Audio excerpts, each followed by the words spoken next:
দেশ স্বাধীন হওয়ার পর থেকে নিয়ে আজকে 54 বছর পার হয়ে গিয়েছে, কিন্তু দেশের মানুষ এখনো সেই কাঙ্ক্ষিত শান্তি এবং সুখের সন্ধান পায়নি। মাসুদ সাইদির মার্কা এটি নয়, এটি আল্লামা সাইদির মার্কা। দেশের উন্নয়নে কিছু কথা বলার এবং শোনার, ইসলামের কিছু কথা বলার এবং শোনার তৌফিক ইনায়েত করেছেন। এজন্য মাহবুদের দরবারে নত শিরে শুকরিয়া আদায় করছি, আলহামদুলিল্লাহ। সম্মানিত ভাইরা, আমরা সারা দেশের মানুষ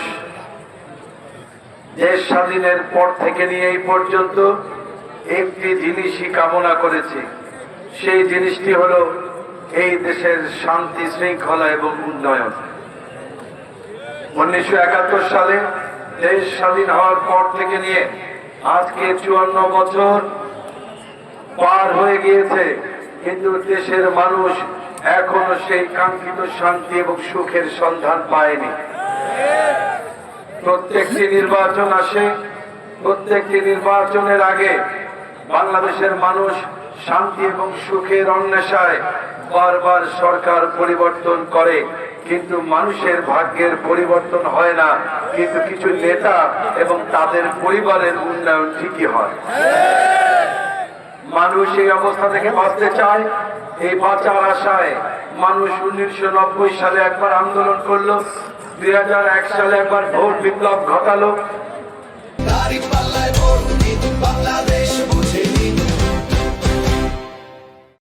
এরপর 2009 সালে ভারতের প্রেসক্রিপশনে ভারতের সেবাদাস একটি সরকার বসলো।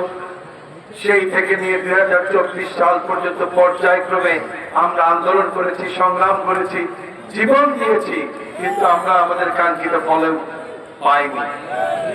কিন্তু 2024 সালে জুলাই মাসে যে সফল গণ অভ্যুত্থান হয়েছে, সেই গণ অভ্যুত্থানের মাধ্যমে বাংলাদেশের মানুষের কাঙ্ক্ষিত যে সুখ এবং উন্নয়নের যে চাহিদা, সেই চাহিদা পূরণের এক ধাপ আমরা এগিয়ে যেতে পেরেছি।